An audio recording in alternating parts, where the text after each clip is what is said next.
성탄을 맞이해서 여러분의 가정에 주님을 영접하셨으니 복되고 즐거운 성탄절이 되시기를 기원합니다. 이 땅에 복음이 전하기 전 조선 말기입니다. 그때 한국의 사정은 어떠했던가?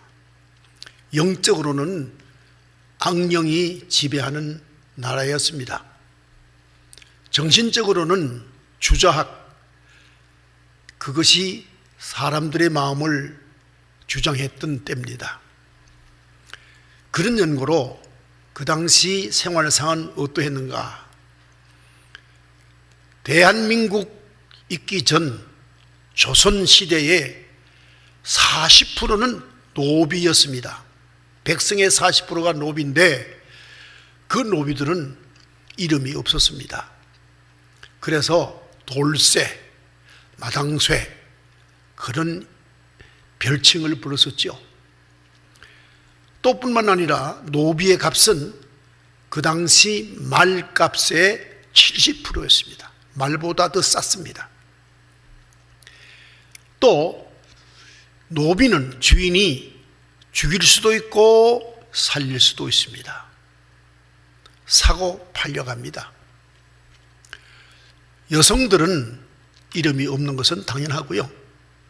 인권도 없습니다. 이름이 없다는 말은 존재가 없다는 거죠.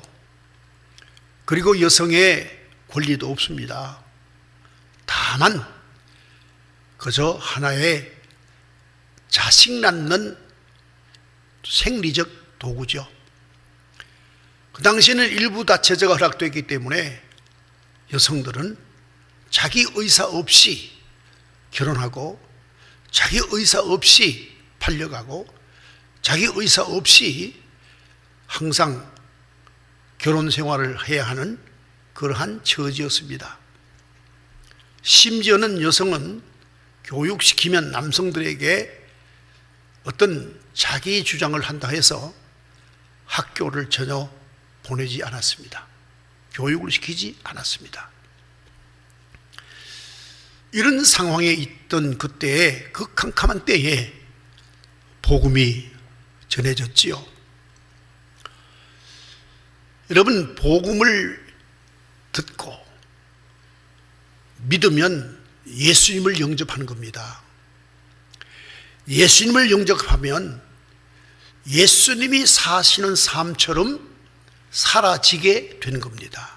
그것은 성령이 함께 하기 때문이죠.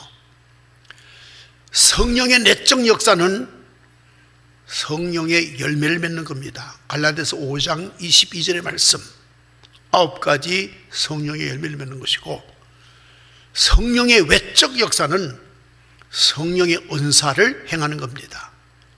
성령의 은사를 행하는 것은 주의 일을 하기에 마땅한 모든 기능과 능력과 축복을 주시는 겁니다.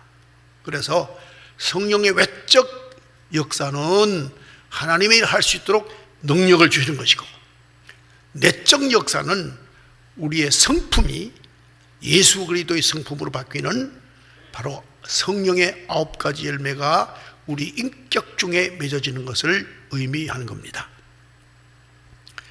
하나님께서는 이런 사람을 택하셔서 새나라, 광명의 나라, 성령의 나라, 대한민국을 세웠던 것입니다. 대표적으로 지도자들을 들어 말씀드리면 김구 선생, 조만식 장로, 이승만 장로, 그리고 안창호 장로입니다. 다 개신교 우리의 믿음의 조상들입니다. 저는 오늘 복음을 믿고 하나님의 자녀가 되었고 하나님의 사람이라면 우리의 이 조상들, 믿음의 조상들의 삶을 본받아 전통과 문화와 그리고 오늘 이 시대적 사명을 해야 한다고 하는 것을 올해 성탄절에 주시는 하나님의 말씀으로 믿고 여러분에게 꼭 전해야 되겠다는 사명을 가지고 전한 겁니다. 먼저 이승만 그때는 감리교를 다녔으니까 권사입니다. 장로나 같지요. 권사님을 소개합니다. 그는 본래 황해도 출신입니다. 전주위시라 왕족입니다. 그래서 과거를 준비하면서 젊은 날을 보냈습니다. 그러나 갑신정변이 일어나자 과거 제도가 없어졌습니다. 그래서 서울의 남산, 거기에 기우제를 지내는 제단 옆에 남쪽에 살았습니다. 그래서 그의 호가 우남입니다. 기우제, 우자, 남쪽 남자, 그래서 우남 이승만입니다. 그는 조선이 너무나 허물어져서 견딜 수 없어서 새 나라를 만들자는 생각에 그 당시 개화파인 박경효를 지도자로 세우려고 독립운동을 했습니다. 그러다가 고종에게 의하여 감옥에 갇힙니다. 한성 감옥에 5년 7개월 동안 갇힙니다. 거기서 견딜 수 없는 고초를 당합니다. 낮에는 가로 세로 80cm 방에 갇혔으니까 10kg 또 목에 거는 큰 칼을 차고 손에는 수갑, 발에는 족쇄가 차 있습니다. 공간은 없습니다. 또 벼룩, 여러 가지 회충들이 사람을 못 살게 물어뜯습니다. 거기 갇히면 이틀이면 흰옷이 빨갛게 변한다는 이야기가 있을 정도입니다. 밤이면 고문입니다. 거꾸로 매달고 고춧가리를 콧구멍에다 붙여 물을 붙여 쇠를 달구어서 지지지요. 망치로 손등을 깨지요. 뿐만 아니라 잠을 재우지 않습니다. 주리를 틀지요. 견딜 수 없습니다. 이제 인생이 죽는구나 하는 그 순간에 선교사 한 분이 성경을 들여보내줍니다. 그는 배제학당에서 공부했지만 예수를 믿지 않았습니다. 민족적 자존심 때문에 서양 문물을 받아들이지 않겠다고, 서양 종교를 받지 않겠다고 믿지 않았습니다. 성경을 넣어주는데 손이 있어요, 발이 있어요. 옆구리에 약간 공간이 있어서 거기다 성경을 펼쳐놓고 곁눈질로 성경을 보는 겁니다. 그러다가 성령이 강하게 임합니다.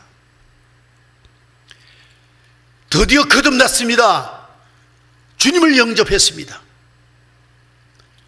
그가 주님을 영접하고 첫 번째 기도가 하나님, 이 민족을 구하여 주시옵소서, 이 기도를 했습니다. 그 이후에 선교사들의 많은 공로로 석방을 받게 됩니다.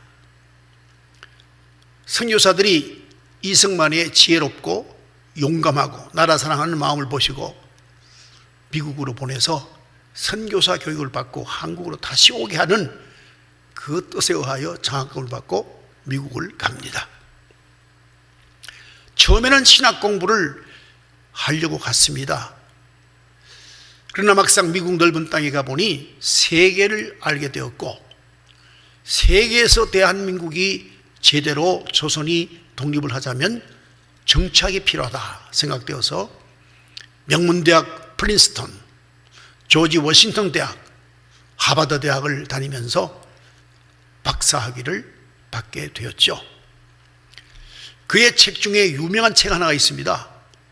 일본의 내막이라 하는 책인데요, 그 책에는 아직 2차 대전이 시작지도 않던 시대인데 일본이 미국을 침략할 것이다 하는 내용을 적었기 때문에 그 이후에 그의 예언적 저술이 많은 사람들에게 감동을 준 바도 있습니다. 한국에 돌아왔습니다. 돌아와서 그는 오직 한 가지 일념입니다. 새 나라를 세우자 하는 겁니다. 8.15 해방 이후에 대한민국을 세우죠. 그는 세 가지를 국시로 삼았습니다. 첫째, 자유가 있는 나라. 두 번째, 인권이 존중받는 나라. 세 번째, 사랑이 있는 나라, 즉 기독교 정신에 의한 국가였던 것입니다. 그래서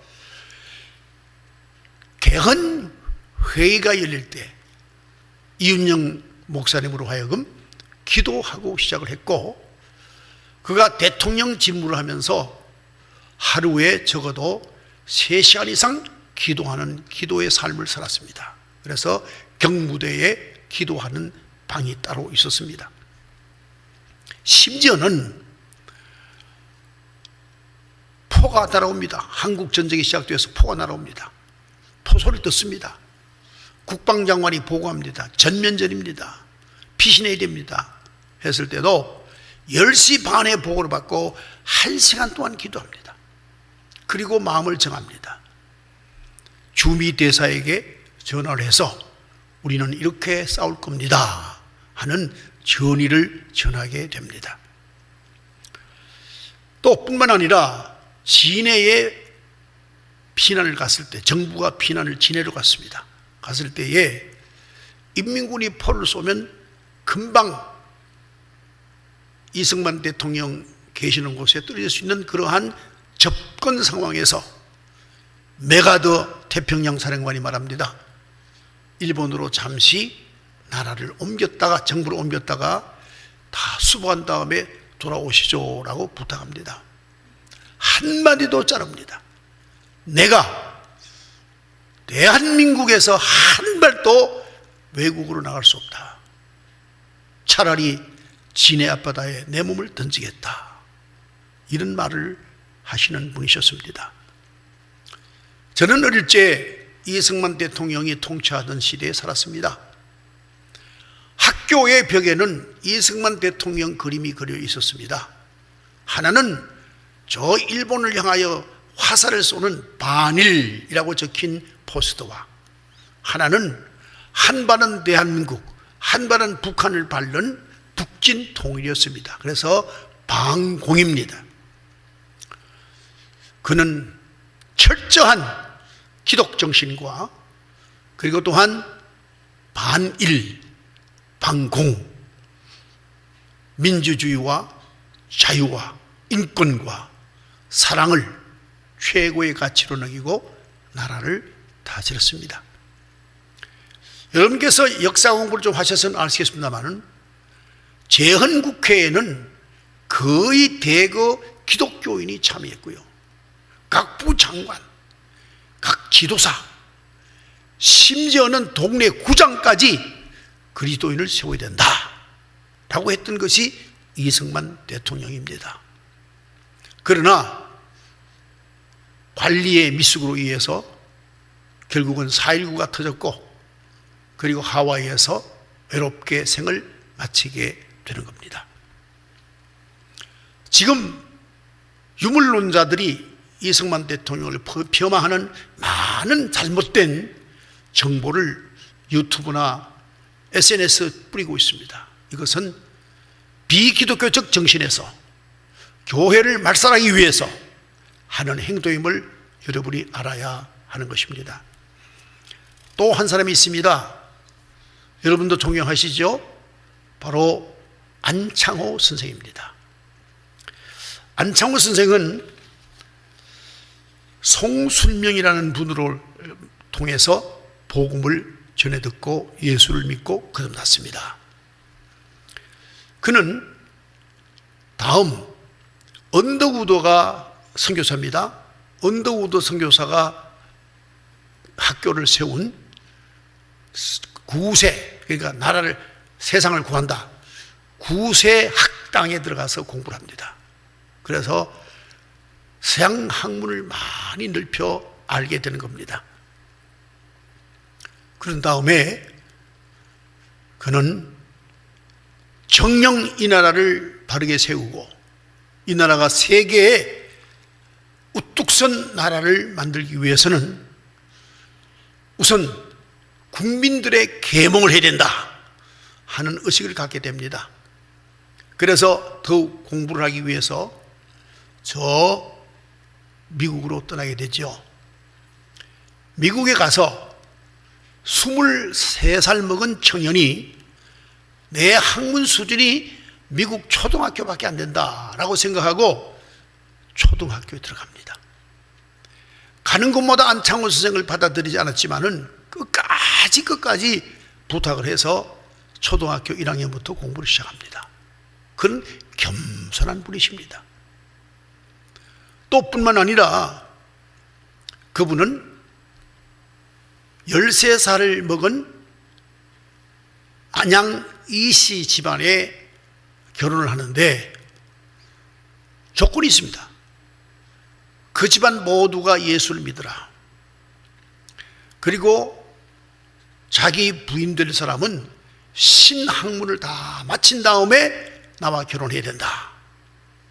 이렇게 해서 이 안양 이씨들이 다 예수를 믿게 하고, 그리고 자기 부인은 서울에 와서 신학문을 공부한 다음에 지성인이 된 다음에 결혼을 했습니다. 그럴 정도로 가정에서 기독교 신앙생활을 철저히 했던 분입니다.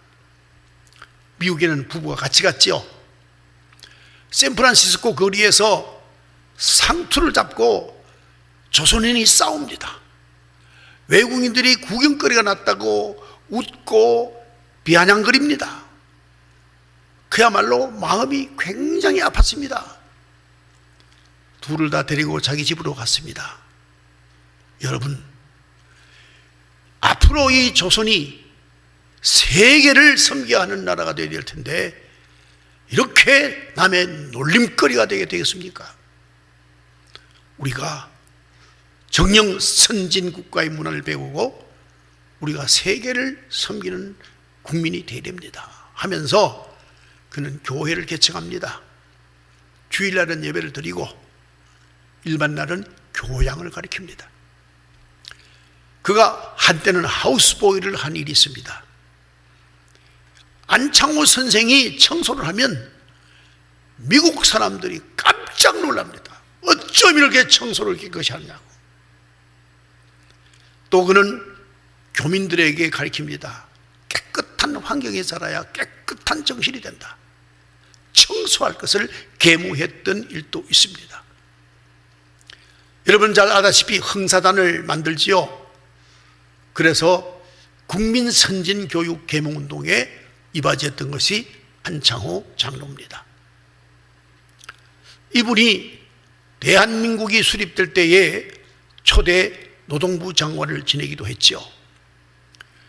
여러분, 지금도 안창호 선생의 교훈은 많은 지식인들에게 깨달음을 주는 교훈이 많습니다. 그는 이렇게 외칩니다. 진리는 사람들이 반드시 많이 따르게 되어 있다. 정의는 반드시 성취된다. 이 두 마디, 그의 좌우명했던 겁니다. 또 한 분 조만식 장로님을 소개합니다. 조만식 장로님도 황해도 출신인데 강서 출신입니다. 그는 아버지가 대상, 큰 장사하는 분입니다. 그러니까 그가 아버지로부터 15살까지 장사를 배웁니다. 그러다가 일본과 러시아가 전쟁을 해서 일본이 이깁니다. 그러자 왠지 모르게 나라의 위기를 느끼고 이래서 안 되겠다 하면서 자진해서 숭실학교에 입학을 하게 됩니다. 이제 도산 안창호 선생은 송순명이라는 분으로부터 복음을 받습니다. 그래서 예수를 믿습니다. 숭실학교에서 신학을 공부합니다. 그런 다음에 나라를 섬기기 위해서는 법률을 공부해야 되겠다 생각하고 일본 유학을 떠나서 명치대학에서 법률학을 공부를 합니다. 그리고 거기서 YMCA 회관을 빌려가지고 흩어진 한인을 하나의 조직으로 만드는 이런 일도 함께 하셨습니다. 그 당시 고종은 일본으로부터 많은 자원을 들었었습니다. 돈을 빌렸었죠. 그런데 자기 딸 공주를 결혼시킬 때 돈이 없어요. 그래서 일본에다가 자원을 달라고 하니까 일본이 그냥 줄 수 없다, 담보물 내놔라 그랬습니다. 그래서 고종이 목포 앞바다에 있는 하이도를 담보로 일본에 잡히고 돈을 빌려서 공주 결혼을 시킵니다. 이럴 정도로 나라가 빚에 쪼달리고 그 당시 차관 때문에 일본에게 꼼짝달싹 못하던 때에 바로 이 조만식 장로님은 고종이 진 빚을 백성이 갚자, 그래서 물산운동을 일으킵니다. 그 당시 북한에는 조만식 선생을 대통령으로 세우자고 모두 한 마음 한 뜻으로 그를 존경하고 있었습니다. 그런데 김일성은 소련 대위입니다. 소련 대위가 무슨 주체사상을 얘기합니까? 그 사람은 친일파에 대해서 비판도 못합니다. 자신도 똑같은데요. 조만식 장로님을 찾아옵니다. 장로님이 공산당 초대 당수가 되어야 되겠습니다. 그래야 인민들이 따를 것 같습니다. 조만식 선생 말씀하십니다. 나는 기독교인이요, 장로요. 장로는 하나님을 인정치 않고 신이 없다고 하는 사회주의자에게는 결코 협력할 수 없습니다. 자기 가족은 다 한국에 남한으로 보내고 본인은 인민들을 배신할 수 없다 해서 거기서 계시다가 고려 호텔에 거기서 감금을 당하죠. 그때 뭔가 느끼고 조만식 장로님은 사모님을 부릅니다. 그리고 찬송을 하죠. 저 높은 곳을 향하여 찬송하시고 머리카락을 잘라드린 다음 어느 날 어떻게 처형되었는지 김일성 손에 처형이 됐습니다. 조만식 장로님이 오산학교에 교장을 할 때에 키운 두 제자가 있습니다. 한 사람은 주기철 목사, 한 사람은 한경직 목사입니다. 주기철 목사는 조만식 선생님과 함께, 장로님과 함께 일제시대 때 신사참배 반대 운동을 적극적으로 하다가 순교하셨습니다. 한경직 목사님은 신의주에서 학생 중심으로 반공산주의 운동하시다가 피신하여 서울에 와서 저동에 영락교회를 개척하고 목회를 해보신 분이십니다. 여러분, 이런 분들이 바로 이 나라를 세운 겁니다. 또 한 분을 소개하겠습니다. 김구 선생입니다. 김구 선생은 본래가 불교 교인입니다. 그는 너무 심취한 불교 교인이기 때문에 기독교로 쉽게 개종치 못했습니다. 그러다가 말년에 복음을 듣고 거듭나고 예수를 영접한 다음에 그가 첫마디가 경찰서 100개 짓지 말고 교회 하나 지어라, 이렇게 외치고 다녔습니다. 여러분, 이 나라는 이런 지도자들이 이 나라를, 대한민국을 세웠습니다. 그러므로 말미암아 이 나라는 4개의 가치관을 가지고 있습니다. 첫째, 자유. 두 번째, 인권. 세 번째, 민주. 네 번째, 사랑. 이 4가지를 철저히 지키는 것이 대한민국을 사랑하는 길입니다. 우리는 이 가치, 우리 믿음의 조상의 가치를 순교하는 마음으로 지켜나가야 하는 것입니다. 시대가 이렇게 코비드19 때문에 교회에 나와 하나님께 예배를 못 드리므로 앞으로는 가정중심 신앙생활이 꼭 필요할 겁니다. 양육교회가 문을 닫았잖아요. 어디에서 우리 후손을 키우겠습니까? 그리스도인을 키우겠습니까? 가정에서 키우게 됩니다. 그래서 가정교회 운동을 했던 김교신 선생을 소개하려고 합니다. 김교신 선생은 일본 동경사범대학에 유학을 갔다가 일본 거리에서 외치는 복음을 듣고 거듭나게 되고 예수를 영접했습니다. 그리고 그는 그 당시 우찌무라 간조라고 하는 일본의 대신학자를 만나서 성경 공부를 아주 신실하고 철저하게 그가 받습니다. 돌아와서 양정고등학교 교사를 하는데 가난한 이들을 위해서 그가 도시락을 다 만들어서 나누어 먹이고 스포츠를 가르칩니다. 국력은 체력이다. 그 중에 손기정을 기릅니다. 김교신 선생은 몸이 건강했습니다.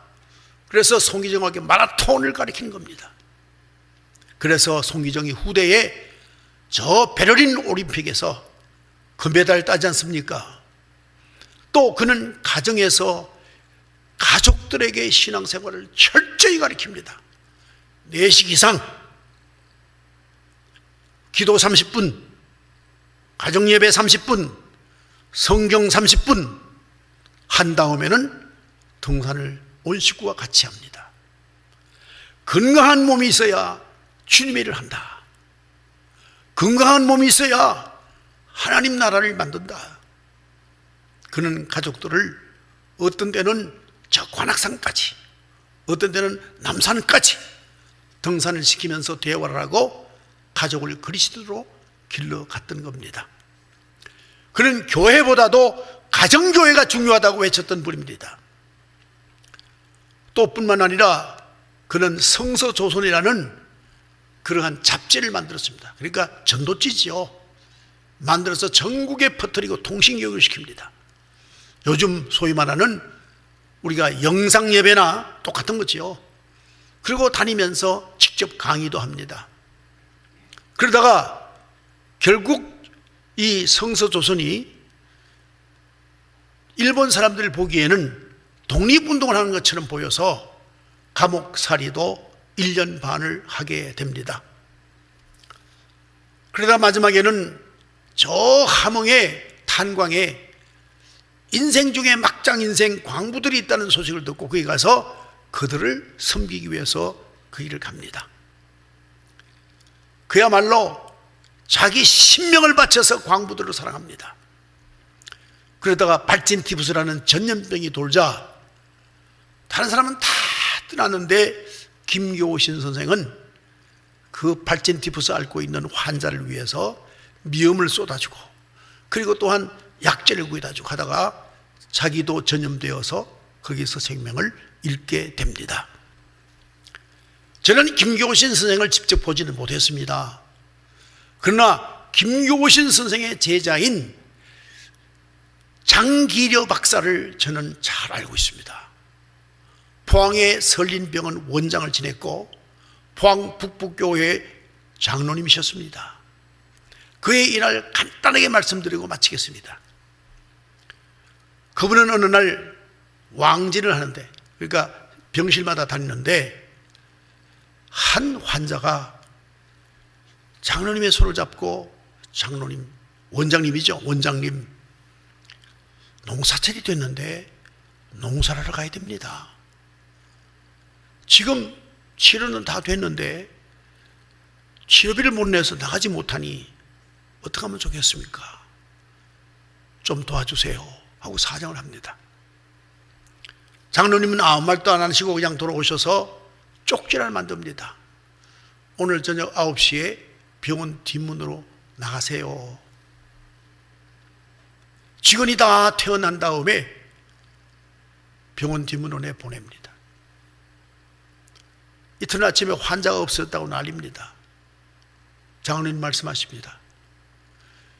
병원은 환자를 치료하는 곳이지 병원은 영업하는 곳이 아니다. 그가 나가야 농사를 짓고 농사를 지어야 나라가 산다. 우리는 치료해서 건강한 몸을 만들어서 산업 현장으로 사람을 보내야 한다. 장기려 장로님의 말씀이 있었습니다. 그는 주문에 있는 것을 다 가난한 사람에게 주었습니다. 거리를 걸어가는데 거지가 와서 자꾸만 돈을 달라는데 돈이 없어요. 아무리 찾아도 돈이 없어요. 마침 보니까 그날 봉급단 수표가 있어요. 수표를 다 줍니다. 그들은 은행에서 전화가 왔습니다.